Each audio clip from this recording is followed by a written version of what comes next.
അതെന്താ? നല്ല മഞ്ഞു പെയ്തു കുളിരു കോരുന്നേ,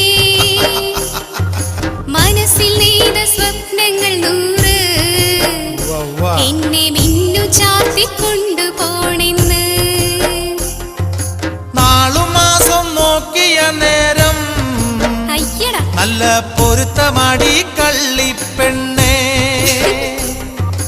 കുംഭമാസം പിറക്കട്ടെ പെണ്ണേ, നമ്മൾ നിശ്ചയിച്ച പോലെ തന്നെടി.